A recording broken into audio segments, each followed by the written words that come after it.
So we're now moving on to the Long Parliament, which I know a couple of people have kind of said that they don't recall or are not as confident with. So the Long Parliament first sat in November 1640, and MPs argued that by an Act of Parliament only they could agree to its dissolution as opposed to the Crown dissolving them. MPs did not permit their dissolution though until 1660, which is why it's resulted in the name the Long Parliament, because essentially it goes on. Historians kind of disagree about when this Long Parliament starts. Some argue it goes on for 20 years in the period 1640 to 1660. Others argue that actually the Long Parliament only really started when civil war broke out in 1642. And as a result of that, elongates over an 18-year period. So the majority of MPs wanted their grievances addressed from the start of the Long Parliament and wanted to avoid a civil war. Now, you could end up with a extract question or a knowledge question on who was largely responsible for the Civil War. Is it Charles? Is it Parliament? Is it misunderstandings between the two? This is a good piece of evidence with which to use to say that Parliament weren't responsible for the outbreak of civil war in 1642, because actually there is an avoidance there to deter away from a civil war resolution to the Crown and Parliament's long-term confrontation with each other. And actually there are many examples of where they try to negotiate with the Crown, and Charles is unwilling to negotiate any of his powers with Parliament, which again stems back to Charles's personality. So the Earl of Bedford attempted to reform Crown finances in order to improve Crown parliamentary relations. So Bedford and Pym aimed to initiate a compromise. So even a kind of Calvinist supporter who has such a vibrant personality in the shape of Pym is willing to compromise at this stage. He's not wanting to go to war and dispose of Charles. So their compromise is that they wanted to absolve, so eradicate the financial and political features of the personal rule. So they want to, if we're looking at features, they want to get rid of the unlegitimate avenues of gaining money, such as the ship tax during times of war, tonnage and poundage, etc. And they wanted to get rid of the political features of the personal rule, i.e. Charles being an absolutist and governing on his own. And they want to see a return to Elizabethan Protestantism. Although Elizabeth was a Protestant, she had created an act which was kind of almost like a halfway point to ease both Protestants and Catholics. So Catholics were allowed to keep certain traditions, although she leaned slightly more towards Protestants, and that is kind of what Pym is aiming to do, which is quite civilised given that he is a Calvinist, and Calvinism is kind of a branch of Protestantism and Calvinism and Puritanism, whereby he's not really a supporter of Catholic communities. They also wanted a financial settlement with the Crown, so Bedford proposed being Lord Treasurer, with Pym as Chancellor of the Exchequer. However, this compromise failed because, again, Charles rejected the idea of the compromise, which again stems back to his personality. One of the first acts of the Long Parliament, though, was to impeach Wentworth, and his trial was led by Pym. Now, Wentworth almost took over as a notable advisor to the Crown. He almost replaced Buckingham when Buckingham died in 1628. So Wentworth became a favoured advisor to Charles. The only difference between Wentworth and Buckingham, though, is that Wentworth is in kind of charge of Charles's military presence within Ireland. So Wentworth isn't in Parliament very often, but he is deemed to be a very high-ranking advisor to Charles. Now, Wentworth almost becomes a bit of a scapegoat. Wentworth defended his position well, and as such the trial proceeded with the use of the Bill of Attainder, which removed the right to trial because Parliament had the power to do so. So it almost gets rid of that democratic process of allowing Wentworth to stand before Parliament and representing why he shouldn't be on trial. And Pym's declaration of a supposed army plot heightened the need to prosecute Wentworth. The army plot was supposedly a Catholic conspiracy plot to remove Wentworth out of prison and to restore monarchy power. So this kind of fear, whether it was true or not, heightened the need to prosecute Wentworth. And Pym declared the protestation oath, which reflected the belief that Catholicism and absolutism were linked, and therefore, whilst they wanted to create a return to Elizabethan Protestantism, any links with kind of Catholicism and absolutism, so religion and politics being intertwined, particularly the wrong religion, was quite dangerous. And as a result of that, there was a unanimous decision led by Pym to have Wentworth executed, including the support of Charles. And Charles, personally, I feel that he scapegoated Wentworth to detract the tension away from himself with regards to the relationship with Parliament at this time. So Pym, as a result of Wentworth's execution, emerged as a leading figure in the Commons in 1640 and was regarded as the chief opponent of Charles I. Pym aimed to achieve the following as a result of being in charge of the Commons. So he wanted to remove Charles's evil councillors, i.e. Wentworth, which did succeed. Laud was imprisoned from 1641 onwards and was eventually executed in 1645. A political settlement which could not be overturned by Charles, it would only be permitted to be overturned by Parliament, and a removal of Catholic popery and restore Protestantism with the aid of the Scots community. So there is really kind of an aim here with which to restore Protestantism and therefore permitting Puritanism, which is what Pym is. Note that there's nothing here at this stage yet whereby there is a threat of declaration of war. There's nothing here at this stage that says that they want to overthrow Charles. They simply want reformation and to remove those evil councillors that they feel have swayed Charles's opinions. What they're maybe not taken into consideration is that actually Charles is leading his own mindset, and simply Wentworth and Laud are followers of that mindset. But you can definitely see from an outsider point of view why they would have blamed Wentworth and Laud for Charles's actions. But as a result of this isn't plain smoothing. We don't have a Route A and Route B, of Route A being Charles and his supporter and Route B of Parliament and their supporters. We actually have a division in the Long Parliament itself, which is driven by a few factors. So one is the Root and Branch petition in 1640.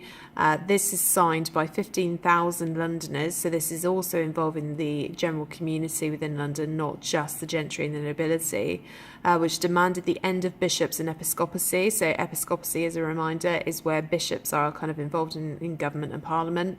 And this was heavily supported by Puritans and Pym in particular. However, there was a disagreement about what should replace Laudianism. So bearing in mind the Root and Branch petition is signed in 1640, this is 5 years before Laud is executed, who is the leader of Laudianism. You are running a risk of executing Laud before 1645, or at the time that the petition is signed, because would he then become a martyr, in which case those who did support Laudianism would then aim to replace him as a leader of that branch of religion.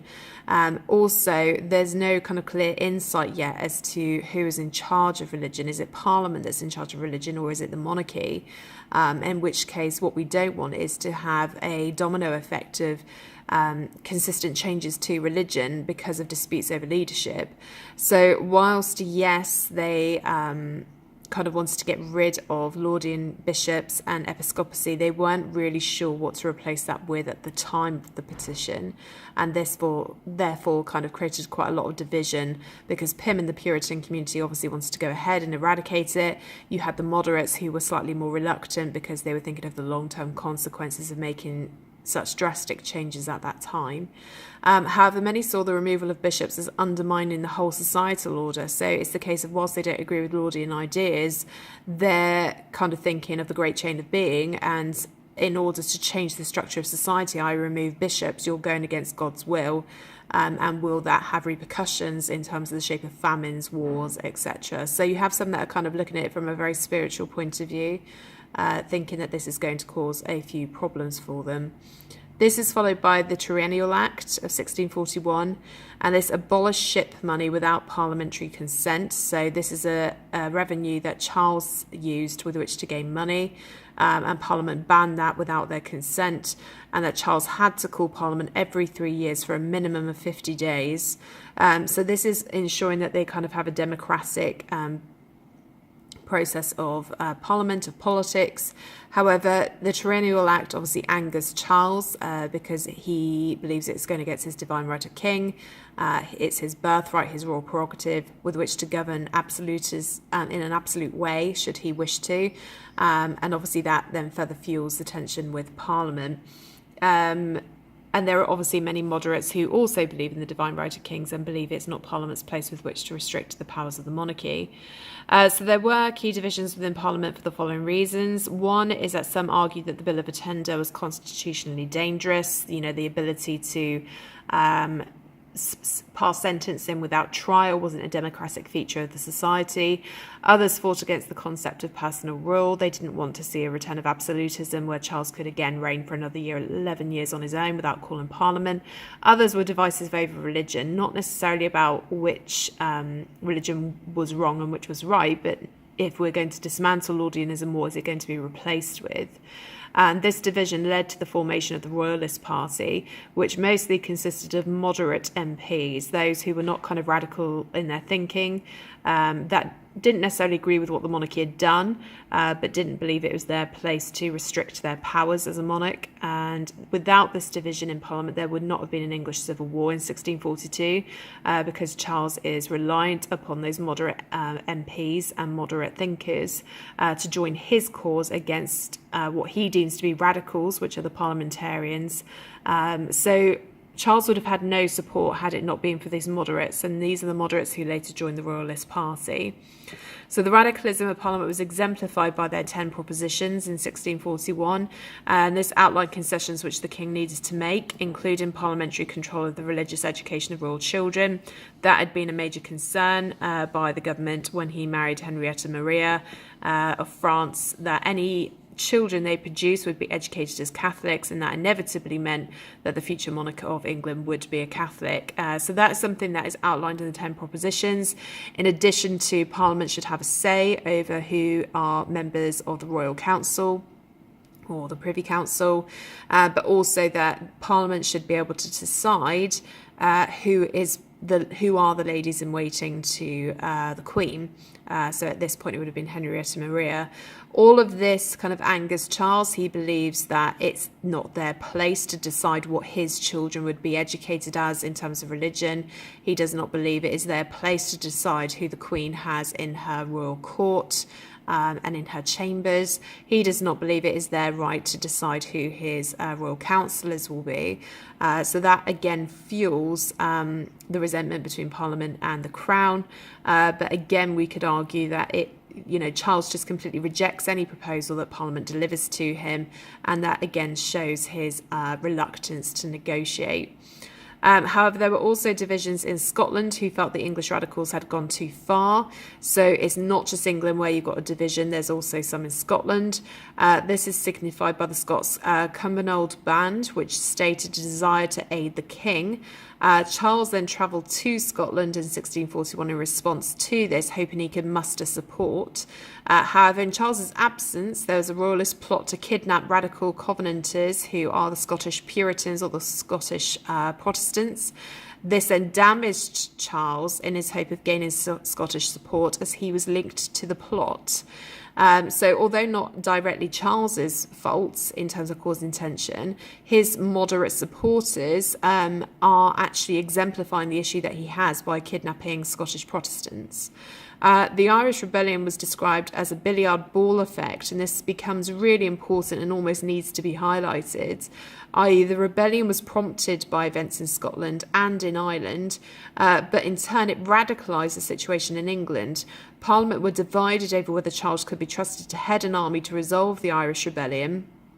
And as a result of the Irish Rebellion, which had started in response to the Scottish Rebellion, you then have this debate being opened up within England as to the fact that we do need an army to be sent over to Ireland to quell the rebellion, but can we trust the commander-in-chief with which to oversee that, which at this moment in time is the monarchy? Well, actually, no, we can't trust the monarchy, because if you give him control of the army, he could use them against us. So that starts to kind of rear questions within the English Parliament as well, and it almost creates a snowball effect that Scotland kick off first. in response. Well, actually, no, it starts even before that. We have a snowball effect of Parliament being dissatisfied with Charles's personal rule, his absolutism.